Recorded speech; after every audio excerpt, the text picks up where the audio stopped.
여러분 안녕하십니까? 오박사의 공연예술 이야기 198회입니다. 지난 196회, 197회에 이어서 이번 회에도 하서 출판사에서 나온 콜린 윌슨과 데이먼 윌슨 공저의 그리고 황종호 역의 풀리지 않은 세계의 불가사의 라는 제목의 책 안에 있는 셰익스피어는 누구인가 라는 글의 내용을 여러분들께 소개해 드리도록 하겠습니다. 우리가 알고 있는 인류 역사상 가장 위대한 극작가로 평가받고 있는 셰익스피어가 정말 그런 사람이 존재했었는가? 아니면 다른 누군가가 셰익스피어라는 이름을 사용해서 그러한 필명을 사용해서 자신의 정체를 감추고서 작품들을 썼는가 하는 문제에 대해서는 이런저런 이야기들이 많이 있습니다. 그래서 철학자 프란시스 베이컨이 사실은 셰익스피어의 작품들의 작가였다 라고 주장하는 이야기들이 지난 회들에서 많이 이야기가 됐었고, 이번 회에는 그 시대의 또 다른 극작가 크리스토퍼 말로가 셰익스피어라는 이름을 사용해서 작품을 쓴 것이다, 아니면 앤 화틀레이라는 수녀가 사실은 셰익스피어라는 사람의 작품으로 알려진 것들을 쓴 것이다, 또 아니면은 유명한 귀족인 에드워드 드 비어라는 옥스퍼드 백작이 셰익스피어의 작품을 쓴 것이다 라는 이야기가 이번 회에서는 펼쳐지고 있습니다. 저는 미국의 아주 훌륭한 연극사학자이자 초기 드라마터그 중의 한 명이신 펠리샤 론드레이 박사님으로부터 연극사 교육을 받았습니다. 그분 밑에서 훈련하면서 그분의 훌륭한 학자적인 모습, 또 고귀한 교육자로서의 모습, 이런 것들을 많이 배울 수 있었습니다. 제 선생님 펠리샤 론드레이 박사님은 에드워드 드 비어가 옥스퍼드 백작이 사실은 셰익스피어였다 라고 주장하는 설의 강력한 지지자 중 한 명이셨습니다. 그래서 이번 회에 여러분들께 소개해드리는 내용을 읽으면서 스승님도 생각이 나고 그분의 모범을 제가 얼마나 지금 실천하고 있는가 다시 반성하는 계기도 되었던 것 같습니다. 펠리샤 론드레이 박사님은 에너지가 어마어마한 분이셨습니다. 새벽에 일어나서 연구하고 학생들 가르치고 학생들이 과제물에 일일이 코멘트를 남겨주시고 또 그의 연극사 수업은 아주 풍부한 시청각 자료들을 활용하는 것으로 유명했습니다. 저도 그분의 그런 모범을 따라서 학생들을 지도하는 데 있어서 시청각 자료들을 많이 사용하고 있는 편입니다. 셰익스피어가 누구인가라는 주제 자체는 흥미롭지만 번역된 자료를 읽는다는 것은 아무래도 귀에 잘 들어오지 않는 일이 됩니다. 또 사실 활자로 읽어도 눈으로 보아도 그리 썩 쉽게 눈에 들어오는 내용도 아닌데 저 같은 사람이 낭독을 하다 보니까 여러분들의 귀에는 더더욱이 잘 안 들어올 수가 있겠죠. 그런데 제 생각으로는 이 황종호 선생의 번역이 결코 나쁜 번역이 아닙니다. 오히려 상당히 잘된 번역이 아닌가 저는 그렇게 생각될 때가 많은데요. 그런 점에서 정신을 집중하면 이해가 되지 않는 것도 아닙니다. 이 내용이 자기 귀에 잘 담기지 않는 사람들은 이 낭독을 통해서 자기가 내용을 캐치하겠다라고 생각하기보다는 이 낭독의 내용을 하나의 북마크라고 생각해 주십시오. 그래서 자기가 정말 이 자료를 직접 음미해 보고 싶은 사람은 제가 출판사랑 저자 이름, 책 제목, 번역자 이름까지 다 말씀드렸으니까 직접 이 책을 도서관에서 구해보시면 아주 유익한 경험이 되실 것입니다. 자, 그러면 본문의 내용을 한번 접해보시겠습니다. 그런데요. 이 내용 안에 존 토마스 론이라는 사람의 이름이 언급되고 있습니다. 에드워드 드 비어가 사실은 셰익스피어였다라고 주장하는 사람인데요. 이 사람의 이름을 언급하면서 저자는 이 사람이, 그러니까 로니가 자기 이름 때문에 손해를 보았다 이렇게 이야기를 하고 있습니다. 이 말은 무슨 얘기냐 하면 이 론이라는 이름을 루니로 읽어버리면 이것은 뜻이 미치광이 혹은 미쳤다라는 뜻이 됩니다. 그러니까 셰익스피어는 사실은 실존한 인물이 아니라 에드워드 드 비어였다. 이렇게 주장하는 사람의 저자의 이름이 미치광이라고 그렇게 표기가 되는 것처럼 독자가 착각하면 아무래도 그 주장의 신빙성이 떨어지는 것처럼 느끼게 되겠죠. 그래서 이렇게 이름을 잘못 읽는 경우가 발생해서 그가 자기 주장의 신빙성이 인정을 받지 못하는 경우도 그러한 위험도 발생할 수 있었다라고 이야기를 한 것입니다. 네, 그러면 책 내용 들어보시겠습니다.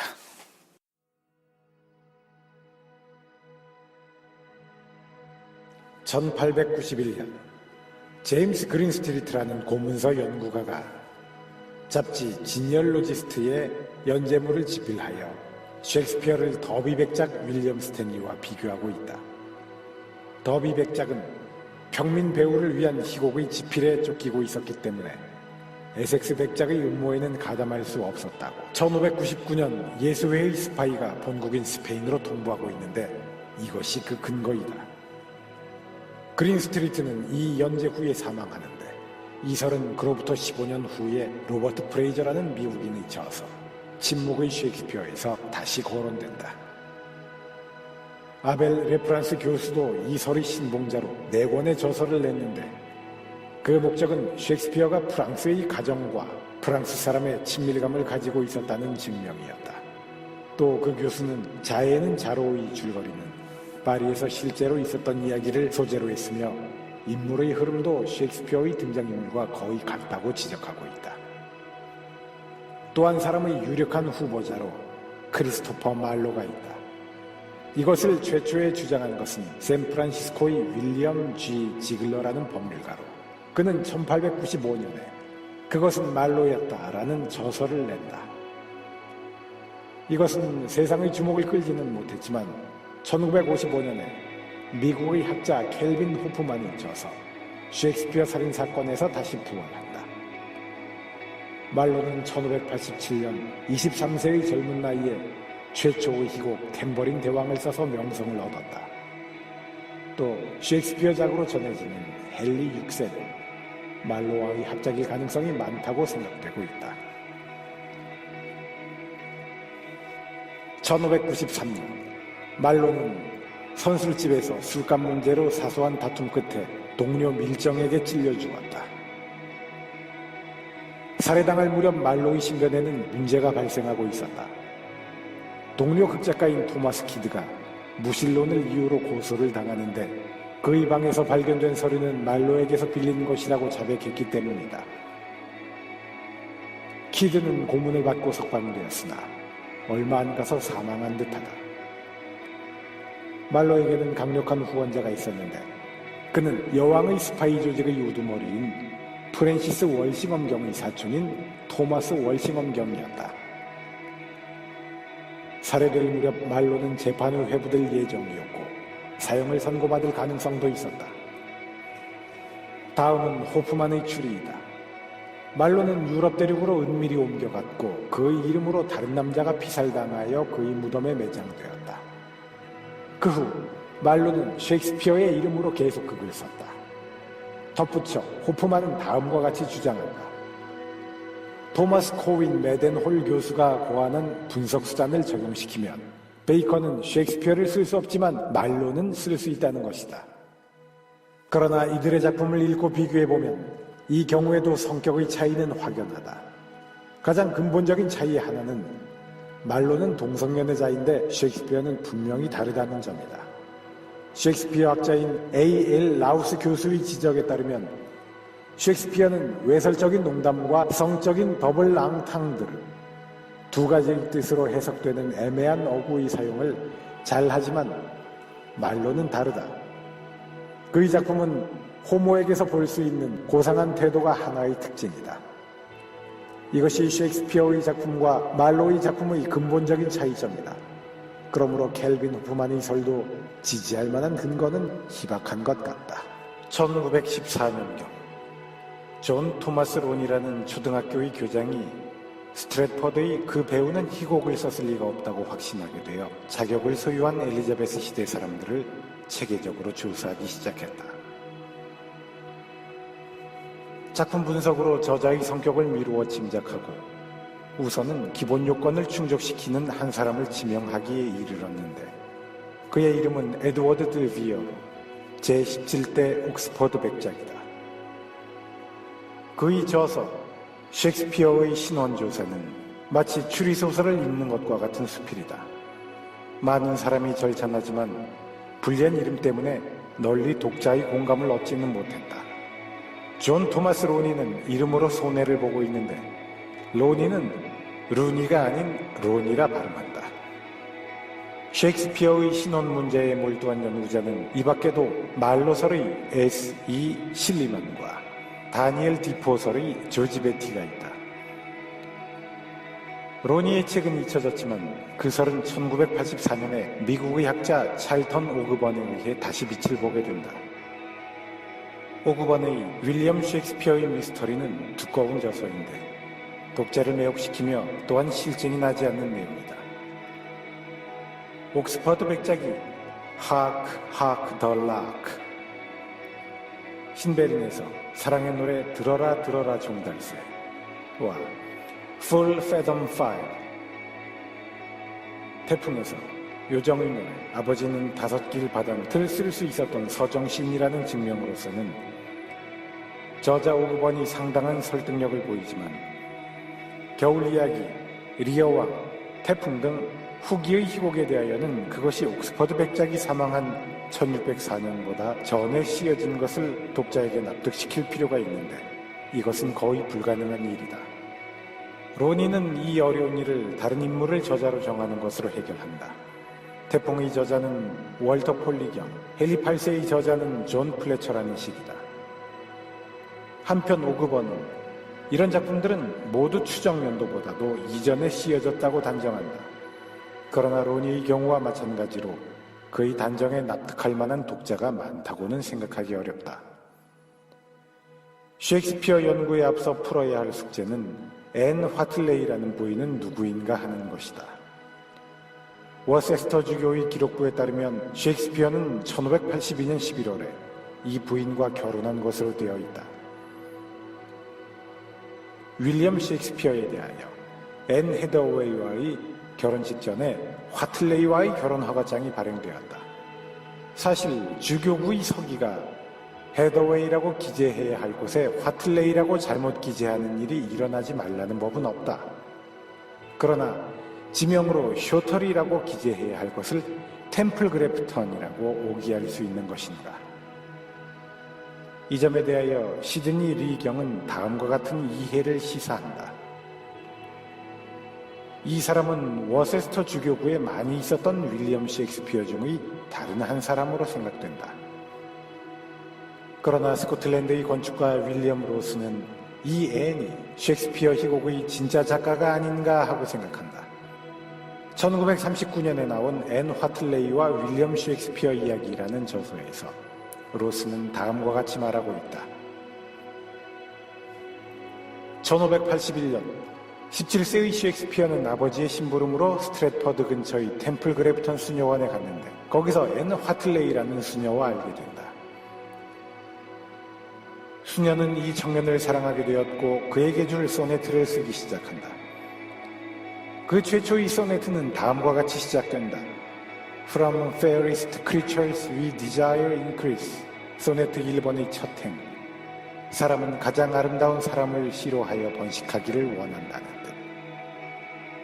그러나 그녀가 차례로 32편의 소네트를 건네주었을 무렵 청년은 앤 헤더웨이라는 연상의 여인과 결혼하기로 되어 있음을 그녀에게 고백한다. 소네트 32번에서 앤 헤더웨이는 태양의 얼굴을 가리는 더러운 구름으로 등장한다. 앤 헤더웨이가 아이를 갖게 되자 셰익스피어는 마음이 멀어지기 시작하고 다시 앤 화틀레이에게 결혼하고 싶다고 했다. 그러나 헤더웨이 집에서 잠자코 있지 않았다. 법에 호소하여 셰익스피어를 앤 헤더웨이와 결혼시킨다. 앤 헤더웨이는 말할 것도 없이 소네트에 등장하는 검은 부인의 모델이다. 이 앤에게 앤 화틀레이 쪽은 사랑과 증오가 뒤섞인 복잡한 감정을 품게 된다. 셰익스피어는 앤 해더웨이와 함께 사는 것을 거부하고 런던으로 자취를 감춘다. 로스에 따르면 앤 화틀레이는 최종적으로 애인의 탄식이라는 시로 이런 결과를 보인다고 주장하고 있다. 다른 여인에 대한 여성의 승리 선언인 것이다. 그러나 이 설에 대하여서는 다음과 같은 의문이 남는다. 인생의 대부분을 수녀원에서 보낸 아주 젊은 여성, 어디서 그 최고의 시적 기술을 익혔다는 것인가? 이에 대하여 로스는 다음과 같이 주장한다. 그녀는 그 시대의 또 한 사람의 대시인 에드먼드 스펜서의 협력자이기도 했다. 셰익스피어가 아직 12세였던 1576년경에 스펜서는 앤 화틀레이를 만났고 그녀와 서로 사랑하는 사이가 된다. 스펜서의 첫 번째 시집 목자의 달력이 3년 후에 나온다. 로스에 따르면 그녀가 이 시집의 공동 집필자였다. 그녀는 또 스펜서의 유명한 대표작 요정의 여왕도 썼으며 그 후에도 계속 문학에 몰두한다. 몇 년 후에는 말로의 히어로와 리엔더도 쓴다. 말로의 작품이라 전해지는 이 곡을 천천히 읽으면 진짜 저자가 앤 화틀레이라는 것이 아주 명료해진다. 이 희곡의 대다수는 그녀의 연극 기술의 습득 과정에서의 실험적 작품이었다. 그녀의 문학가로서의 참다운 성과는 셰익스피어를 위하여 소중히 보존되어 있었던 것이다 라고 로스는 말한다. 자주 나오는 그 외설적인 표현도 그녀가 썼느냐 하는 의문은 스트래트퍼드의 배우가 뒤에 덧붙였다는 추정으로 해결이 가능하다. 앤 화틀레이와 윌리엄 셰익스피어 이야기의 독자는 혹 다음과 같은 의문으로 고개를 갸우뚱거릴지도 모른다. 그 저자에게 조롱을 당하고 있는 것은 아닌가? 이 책의 목적은 셰익스피어의 대인설, 전설 전체에 대한 빈정거림이 아닐까? 그러나 그 생각은 정당하지 못하다. 필자 윌슨 1963년에 저자로부터 그 책 한 권을 기증받았다. 그때 저자의 나이가 73세였다. 편지도 받았으며 그 편지의 내용으로 저자가 매우 진지하다는 것도 알았다. 독자를 조롱하는 것과는 아주 거리가 먼 존경할 만한 연구자의 자세였다. 그는 1939년에 그 책을 출판한 이후 지금도 자기설의 보완에 힘쓰고 있다고 하며 또한 새로운 증거도 계속 찾아내고 있다. 요정의 여왕과 히어로와 리엔더, 리어왕의 문학 스타일은 각각 다르다. 그것은 세 사람의 다른 작가가 썼음을 뚜렷하게 보여주고 있다. 그러나 그런 것은 저자인 로스에게는 아무렇지도 않은 것 같다. 이것은 대부분의 셰익스피어 대인설의 공통된 약점이기도 한 것 같다. 그들은 문제를 현미경으로 조사한다. 그러므로 하나하나의 나무는 보여도 숲 전체는 보이지 않는 것이다. 그들의 대부분은 좋은 시와 나쁜 시의 구별조차 못할 정도로 문학의 본질에 관하여는 읽는 힘이 부족하다. 저서의 몇 페이지에서는 대단한 설득력을 보이지만 책 전체의 설득력은 형편없다. 베이컨도, 더비 백작도, 옥스퍼드 백작도, 말로도, 앤 화틀레이도 결국은 스트래트퍼드의 배우보다 유력한 후보로는 떠오르지 않는다. 남는 것은 그 스트래트퍼드의 배우이다. 그의 경우는 어떻게 되는가? 소극적으로 표현하더라도 다음의 말은 할 수 있을 것 같다.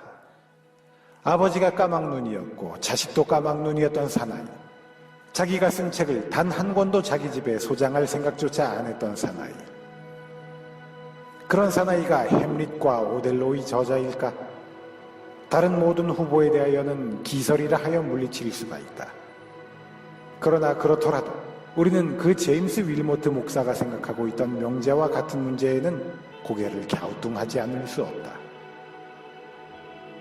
즉, 그 희곡과 소네트를 누군가가 쓴 것은 확실하지만 그것은 윌리엄 셰익스피어가 아닐 것이라는 의문이다.